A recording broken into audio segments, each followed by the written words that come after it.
असलकुम ज़ैम इजाज़ुल्लाह और नन मंग आगाज़ को द lecture number 3 object oriented programming in C plus plus course की नन चे मंग कम टॉपिक डिस्कस को आगबा रिलेटेड विद द कंस्ट्रक्टर सरा चे कंस्ट्रक्टर ऑब्जेक्ट ओरिएंटेड प्रोग्रामिंग की वली यूज़ की द कंस्ट्रक्टर वैस सता और द दे टाइप्स दी और द दे ने अलावा दा मंग संग यूज़ को د نن لیکچر ټاپک زموږ سره کنسټرکټر دی نو راځو او کنسټرکټر ګورو چې په سی پلس پلس کې کنسټرکټر مونږه څه ته وایو کنسټرکټر وایي دې ته چې کله ستا سره د کلاس زما سره د پروګرام کې زما سره د کلاس نیم دی کیوب ټیک شو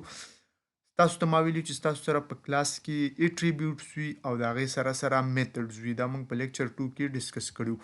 اوس میتھډ څه ته وایي په میتھډ کې څه ایکشن پرفارم کیږي څه کار کیږي اوس زما سره دلته د کلاس نوم دی کیوب او دلته د دې میتھډ نیم دی هم کیوب نو د کنسټرکټر ډیفینیشن دی ته وایي چې کله ستا سره میتھډ نیم او کلاس نیم سیم وي زما سره کلاس نیم هم کیوب دی او میتھډ نیم هم کیوب دی نو دې ته وایي کنسټرکټر چې ستا سره د کلاس نیم او د میتھډ نیم سیم وي په یو پروګرام کې په یو کلاس کې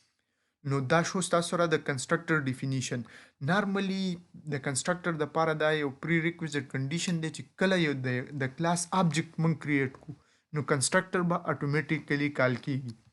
اوس د میتھډ سره د کنسټرکټر فرق څه دی د میتھډ سره د کنسټرکټر فرق دا دی چې میتھډ چې کله یو میتھډ کنسټرکټر نه وي هغه به اتوماتیکلی نه کال کیږي خو کله چې یو کنسټرکټر وي نو چې کله آبجیکټ کریټ شو هغه به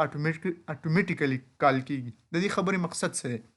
د دې خبرې مقصد دا دی چې دا دلته اوس ما سی یو آبجیکټ کریټ کو د دې کیوب کلاس نو چې کله ما سی آبجیکټ کریټ کو اتوماتیکلی به دا کنسټرکټر کال شي اوس که ما بل یو آبجیکټ کریټ کو زه دې ته وایم چې کیوب ډي ما بل یو آبجیکټ کریټ کو ډي او چې ډي مې کریټ کو نو اتوماتیکلی به ستا سره کیوب به بیا کال شي ستاسو سره کیوب به اتوماتیکلی بیا کال شي نو اوس دا خبره خو کلیر شو چې کله د کلاس آبجیکټ کریټ کیږي نو ستاسو سره به کنسټرکټر اتوماتیکلی کال کیږي یو خبره بل پوینټ دی چې د دې کنسټرکټر چې کوم نارملی کنسټرکټر پبلک وي او د دې سره سره د کنسټرکټر ریټرن ټایپ نه وي دا د کنسټرکټر د پاره ډېرې لازمي خبرې دي چې د کنسټرکټر به ریټرن ټایپ نه وي او د دې به چې کوم دغه د ایکس سپیسیفایر دی نارملی دا پبلک وي ښه جي د دې نه علاوه د کنسټرکټر ټایپس دي اوس راځو د کنسټرکټر ټایپس ته د کنسټرکټر ټایپس کې اولنی چې کوم ټایپ دی نو هغې ته وایي ډیفالټ ډیفالټ کنسټرکټر دې ته وایي چې دا څه اتوماتیکلی کال کیږي او د دې کې څه پیرامیټر موږ د کنسټرکټر ته نه پاس کړي پیرامیټر نارملی موږ میتھډ ته پیرامیټرز پاس کوو ارګومنټ پاس کوو نو دلته به ستاسو سره په ډیفالټ کنسټرکټر کې به بالکل پیرامیټر نه وي سمپل یو امټي پیرنتیسز به وي د کیوب سره دلته دا پیرنتیسز دي خو په دې کې موږ څه پیرامیټر نه دي پاس کړي نو دې ته وایي ډیفالټ کنسټرکټر یو پوینټ پکې بل نوٹ ساتئ چې کله تاسو سره په یو کلاس کې مونږ کنسټرکټر نه وي ډیفاین کړی نو کله چې پروګرام کې نور څه بګز نه وي نور څه ایرر نه وي او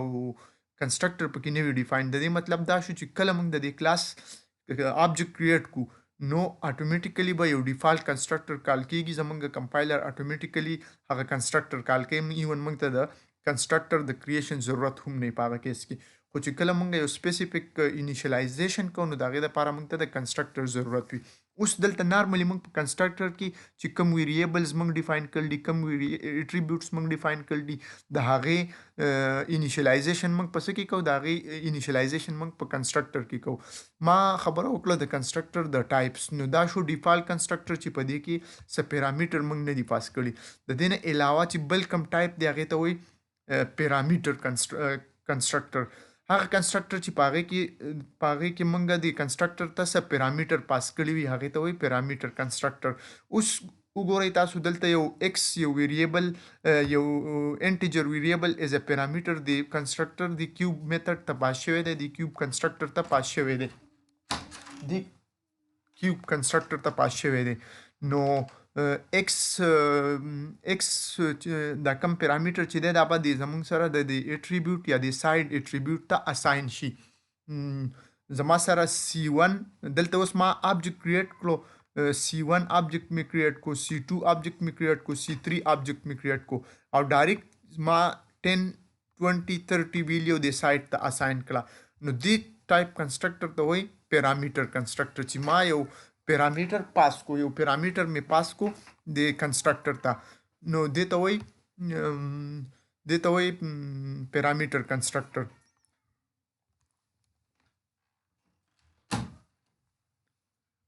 حاجی بیا راځو بل یو ټایپ دی چې هغې ته وایي کاپي کنسټرکټر دا لږ مشکل نه دی خو لږ کنسپچوال دی نو تاسو په دې باندې لږ ځان پوه کړئ دا یو پروګرام دی دې پروګرام کې زما سره د دې پروګرام د کلاس نوم دی سی ایگزامپل اوس راځو کاپي کنسټرکټر ته چې کاپي کنسټرکټر څه ته وایي کاپي کنسټرکټر ډیفینیشن دا دی چې کله ستا سره یو آبجیکټ د یو آبجیکټ تا د کلاس کریټ کو د هغه آبجیکټ چې کوم کنټینټس دي هغه موږ کاپي کو بل یو آبجیکټ ته نو دې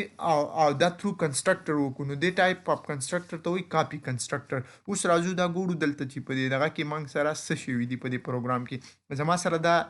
یو کلاس دی د دې نوم دی سی ایگزامپل په دې کې زما سره دوه اټریبیوټس دي A او B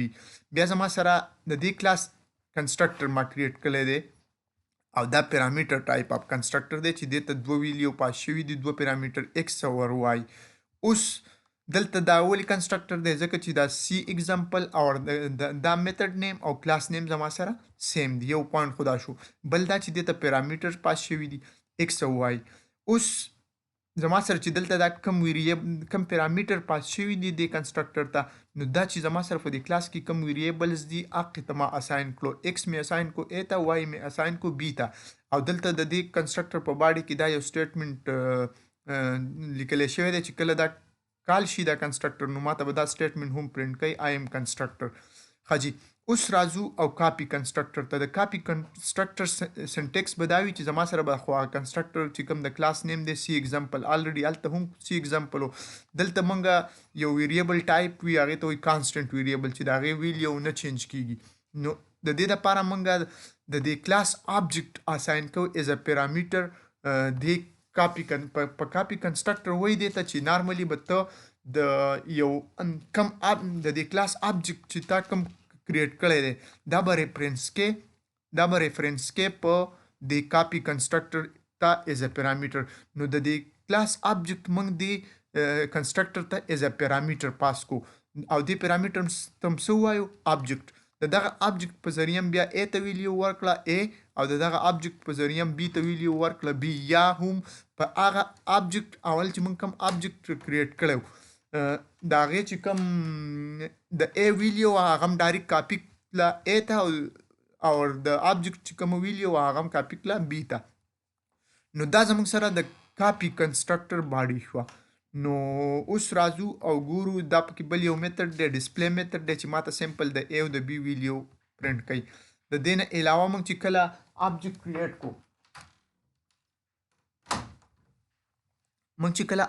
کریټ کو نو زما سره دلته راغی ګور سی ایگزامپل زما سره د کلاس نوم دی دلته ما آبجیکټ کریټ کو اور 30 50 دا اتوماتیکلی تاسو سره چې نارمل کم اول کم کنسټرکټر دی هغه بکال کی د دې نه علاوه اوس دلته دا اوس تاسو سره د کاپي کنسټرکټر کال کوي د دې مطلب دا دی چې ځکه چې دلته مونږه دا آبجیکټ چې مونږ کریټ کو دا آبجیکټ دا از ا پیرامیټر دلته دی آبجیکټ 2 ته پاس شو نو دلته په دې سټیټمنټ کې به زما سره کاپي کنسټرکټر کال کیږي او په دې سټیټمنټ کې به زما سره نارمل کنسټرکټر کال کیږي او تاسو ته ما دلته ډیفاین کړو چې دا تاسو سره نارمل پیرامیټر کنسټرکټر دی او دا تاسو سره هغه کاپي کنسټرکټر دی کوم چې د یو آبجیکټ کنټینټس بل آبجیکټس ته کاپي کوي اوس به تاسو وینئ چې دا څنګه کاپي کوي خاجي اوس زما سره بل یو آبجیکټ دی دا سیکنډ میتھډ دی چې زما سره بل یو آبجیکټ ما کریټ کو د سی ایگزامپل کلاس او هغه ته مې نوم ورکو آبجیکټ اوس راځو دا ټول آبجیکټ ډاټ ډسپلی میتھډ کال کو د درې وان آبجیکټ چې مونږ کوم کریټ کړو آبجیکټ 2 آبجیکټ 3 دا غي په ذریعہ باندې دا میتھډ ډسپلی میتھډ کال کو اوس دا پروګرام ز کمپایل کوم اول او دا غي نه پسې ایگزیکیوټ کوم نو چې دا ما ایگزیکیوټ کو نو اول ماته راغی آی ایم کنسټرکټر. دا آی ایم کنسټرکټر سټیټمنټ د کوم ځای نه ماته ډسپلی شو. آی ایم کنسټرکټر میتھډ زما سره د دې فرست سټیټمنټ کله چې زه د یو آبجیکټ کریټ کوم نو دا غي مطلب دا شو چې کنسټرکټر به کال کیږي. نو چې کنسټرکټر کال شو نو تاسو سره ډایرکټ دا کنسټرکټر کې د دې کنسټرکټر په باډي کې چې څه هم هغه ایگزیکیوټ شو. نو د دې کنسټرکټر په باډي کې آی ایم کنسټرکټر. نو دا سټیټمنټ موږ ته فرند شو. اوس راځو دا سیکنډ سټیټمنټ ګورو آی ایم کاپی کنسټرکټر. کله چې موږ سیکنډ دغه وکړو سیکنډ سټیټمنټ کاپی کو سیکنډ سټیټمنټ هم ایگزیکیوټ کو نو دا غي سره ډایرکټ زمونږ سره د سیکنډ آبجیکټ هم کریټ کو آبجیکټ 2. دا آبجیکټ 2 چې موږ کریټ کو نو الته وته موږ اساین کو آبجیکټ. دا پاس چې کوم آبجیکټ موږ کریټ کړو په دې کې چې څه هم وي هغه به دې ته کاپی شي. نو زمونږ سره اوس په دې وخت کې زمونږ سره کاپی کنسټرکټر کال شو. په کاپی کنسټرکټر کې زما سره سټیټمنټ 2 آی ایم کاپی کنسټرکټر. نو دا سټیټمنټ به موږ ته فرند شي. او د دې سره سره به په تھرد نمبر آبجیکټ چې موږ کریټ کو پاغه کې هم موږ دا آبجیکټ ورته اساین کو آبجیکټ هم ورته اساین کو. د دې مطلب دا شو چې بیا به هم تاسو سره کاپی کنسټرکټر ایگزیکیوټ کیږي. نو دا غي د وجه نه کاپی کنسټرکټر تاسو سره ایگزیکیوټ شو. دا خبرې وي د کاپی کنسټرکټر. د دې نه علاوه بل یو کنسپټ یوز کیږي هغه ته انیشلایزر لیست. تاسو خو وکتل چې ډایرکټ مونږ په کنسټرکټر کې ویلیو انیشلایز کو. لکه پرس کې زما سره دا زویم چې زما سره دا کنسټرکټر دی روم یو کنسټرکټر دی او په دې کې دا ویلیو مونږ انیشلایز اساین کړی دی. لینث تم خپل ویلیو ورکړل دا 42.5 بریډ تم خپل ورکړل د هایټ تم خپل دي ته اساینمنت. په کنسټرکټر کې مونږ ویلیو اساین کو داسې نارملی. خو ځینې کیسز داسې دي چې په هغې کې داسې اساینمنټ نه کیږي. لکه فار ایگزامپل کانسټنټ یو ډیټا ممبر دی چې هغې ته موږ داسې ویلیو نشو اساین کولی. نو د هغې د وجې نه انیشلایزر لیست یو کنسپټ دی چې موږ به ویلیو څنګه په کنسټرکټر کې انیشلایز کو. هغه انیشلایزر لیست هم په بوک کې اویلیبل. نو ځینې ټایم کې دا کیسز وي نو که په بوک کې تاسو دا ټایپ سټیټمنټس وینئ نو موږ داسې هم انیشلایزیشن کولی شو. دا څنګه چې تاسو اساینمنټ وکتل. اوس فار ایگزامپل زما سره دا بیس یو کلاس دی او په هغې کې ډیټا بیس یو کلاس دی په هغې کې دا ډیټا ممبر ویلیو ډیټا ممبر دی یا اټریبیوټ دی د هغې نوم دی ویلیو. اوس زه به دا څنګه انیشلایز کوم یا به زه ویلیو څنګه اساین کوم دی ویریبل ته په کنسټرکټر کې. دا اوس زما سره کنسټرکټر دی بیس ځکه چې د دې میتھډ نیم او د دې کلاس نیم سیم دی. نو په دې کې زما سره ما یو پیرامیټر دی ته پاس کو انټیجر وی. بیا دا زما سره کالن رالو. د کالن نه پس زما سره دا کم ویریبل چې دلته دی اټریبیوټ چې کوم دی دا ویلیو زما سره دلته ایگزیکټلی دغه سیم ویلیو ولیکلی شو. او دې ته بیا ما دا پیرامیټر چې کوم دی دا وی ما دې ته پاس کو. د دې مطلب ایگزیکټلی د دې سټیټمنټ ایگزیکټلی مطلب دا شو څنګه چې مونږ دلته په دې روم کلاس کې دلته د لینث ته فار ایگزامپل د لینث ته مونږ دا 42 ویلیو اساین کړه. نو سیمیلر په انیشلایزیشن لیست کې مونږ د ویلیو ته ویلیو اساین کو. نو دې ته وایي انیشلایزر لیست. او په دې کې موږ دا ډیټا ممبرز یا دا کم اټریبیوټس چې دي دې ته موږ دا ویلیو انیشلایز کو. نو دا هم طریقه یوز کیږي. یو خو دا میتھډ شو سمپل چې دا میتھډ خو تاسو وکتل. خو دا میتھډ هم په بوکس کې اویلیبل دی او پاسیبل دی. څنګه چې په دې کالن او دا ویلیو وی ورته ورکړی شو. نو د دې په طریقه هم مونږه کنسټرکټر کې ویلیو انیشلایز کولی شو. دا بیا ما څه کار وکړو بیا ما دغه بیس کلاس یو آبجیکټ کریټ کو او چې آبجیکټ مې کریټ کو هغې ته مې دا 10 ویلیو پاس کړه. دا 10 ویلیو به دلته د کنسټرکټر ته راشي. دلته به د ویلیو کې به زما سره 10 ویلیو سټور شي د دې سټیټمنټ په ذریعه. نو چې دې ویلیو کې 10 ویلیو سټور شو دا چې زه ایگزیکیوټ کوم ما ته به د ویلیو 10 راکړي. دا شو ستاسو سره د کنسټرکټر خبرې. لږ به سمرایز کم زه چې کنسټرکټر دې ته وایي چې ستا سره د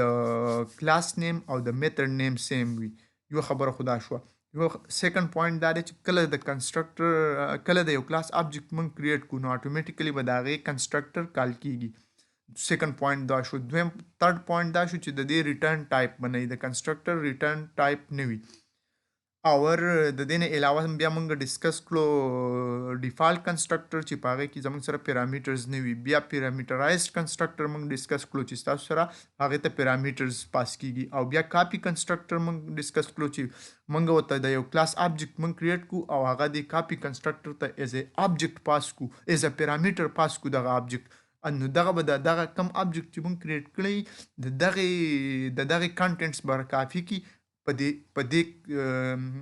دې آبجیکټ کې. نو دې ته وایي کاپي کنسټرکټر. نو دا کمپلیټ. او د دې نه علاوه تاسو انیشلایزر لیست دا میتھډ هم وکتو، څنګه چې تاسو ته ما ویل چې دا زموږ سره انیشلایزر لیست دی چې دا ډبل کالن به راشي، دا کالنز به راشي او بیا به ستاسو سره د ویریبل ته به ویلیو اساین شي. نو دا هم د کنسټرکټر یو اپروچ دی. که فرض که تاسو په بوک کې داسې ټایپ اپروچ وینئ نو چې تاسو ته پته لګي چې دا سمپل په کنسټرکټر کې چې کوم اټریبیوټس یا کوم ویلیوز دي په کلاس کې کوم ډیټا ممبرز دي هغه تھرو کنسټرکټر انیشلایز کړل دي. تھینک یو سو مچ. د الله په امان.